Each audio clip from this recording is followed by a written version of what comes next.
Welcome to Voices from Convention. I'm Marta Lawrence. I'm joined by Tom Murray, president of the Hastings Center. Tom, you also have some affiliation with WADA as well? Yes, I'm the chair of the Ethical Issues Review Panel for the World Anti-Doping Agency. Great. So for those viewers out there that don't know what the Hastings Center does, can you give me a little background? Sure. We're actually celebrating our 40th year. Congratulations. Thank you. We're the world's first institution set up to look at ethical issues in health, medicine, and the life sciences, including the whole range of biology. Wow. So you are actually in town to be part of a panel discussion, in addition to being at convention, but you're going to be on a panel discussion. Can you give me some heads up on what that's going to cover? Sure. 30 years ago at the Hastings Center, I led a project to look at the ethics of performance-enhancing drug use in sport. That was my introduction to the field, and I talked to a variety of athletes, coaches, trainers, and other people involved with high-level sport, learned an enormous amount about the complexities of choices that young athletes face, and of the pressures to use performance-enhancing drugs if they, in fact, give an advantage to your fellow athletes, to your competitors. So we did some research, published some articles, and then I got sucked in first by the U.S. Olympic Committee to help them think about drug control. That was a very frustrating piece of work, I have to confess. Why was it frustrating? Well, I think the leadership didn't take it seriously, with few exceptions. There were some exceptions, and they were notable. But by and large, the leadership, I think, saw drugs as basically a nuisance, and they preferred that they didn't have to think about it. More recently, the World Anti-Doping Agency has pulled me in and asked me to chair this ethics panel, and that's, I have to say, it's been a more satisfying experience. Right. The world, I think, has now decided to take drug control seriously. Certainly there have been quite a few high-profile cases and even congressional hearings around this subject in particular. There are so many things going on in the world. Why should we care about doping? I mean, with the economy tanking, all sorts of other things happening, why is doping an issue of concern for us? Well, it's really about meaning. Yeah. It's about what we believe in our hearts sport is all about. If you think it's about maximum performance by whatever means, at whatever cost, then you think doping is fine. I mean, it's just another way of running faster, lifting bigger weights, or whatever your sport is. If, on the other hand, you think that sport is really about looking at whatever talents we have, whatever our natural talents are, and finding ways to perfect them, and then test what we have created in ourselves against others who are also trying to do the same thing, then you're going to see drugs like anabolic steroids, EPO, and stimulants as basically as threats to that enterprise. So, is in the testing realm, since you have worked very closely with WADA, I know there are quite a few tests out there for substances, but not all of them are accurate. Can we ever really be guaranteed that our student athletes or athletes in professional sports are clean? Well, when you say they're not all accurate, that's true in one sense, but it understates something in another important sense. Essentially, drug testers have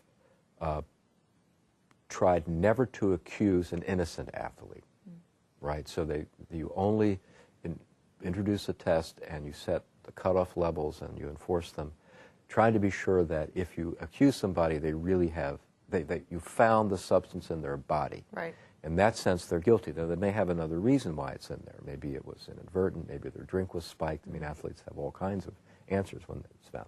But we don't want to ever say to an athlete, we found testosterone, an abnormal amount of testosterone in your body, unless we're highly confident that that's true. Which does mean that some athletes who are probably using drugs are, at least for now, getting away with it. Right. But the sophistication and sensitivity of the testing is growing sharply.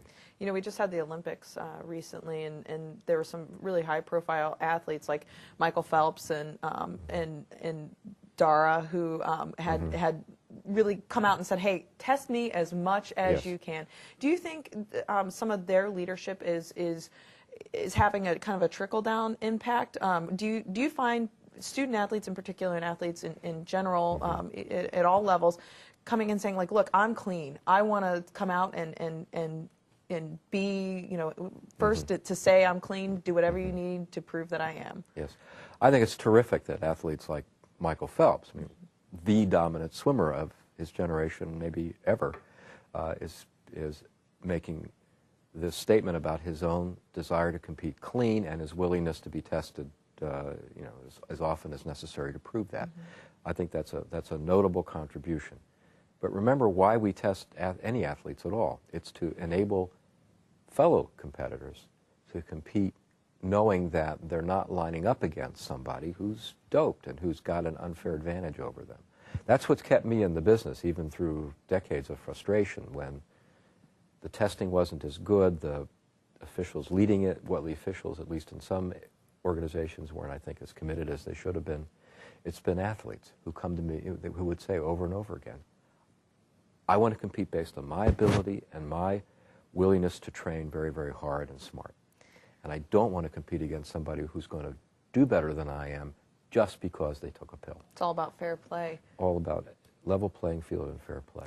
So, the last question I have for you, and, this certainly has been a hot topic, especially as we have come out of the Olympics. And it's something I know we as an association have been facing, this idea of technology doping. It's kind of been coined technology doping, but, Speedo suits and different kinds of bats, things like that. Talk to me, is that really doping?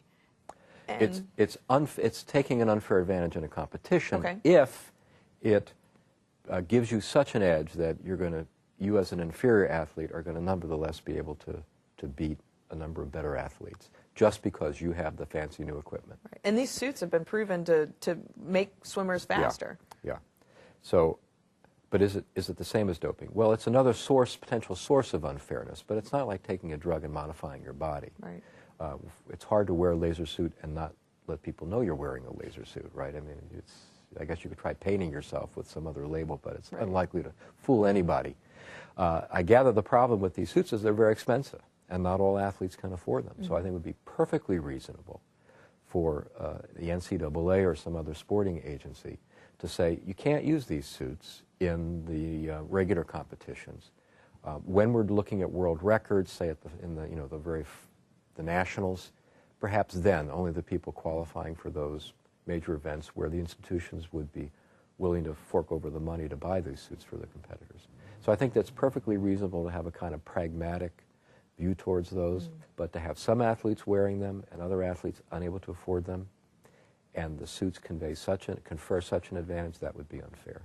Well, we're all about fair play at the NCAA, and I wanted to thank you for the work that you're doing at the Hastings Center and for all the work and being part of the panel here. I know it certainly is an important issue, and it's certainly one for the association to tackle. We're going to continue to tackle it in the future. Thanks very much for having me. Thank you, Tom. I chatting appreciate with me. it. Okay. So, bye-bye. And thank you for joining us for another edition of Voices from Convention. Stay tuned to ncaa.org for many more interviews throughout the week. Thanks.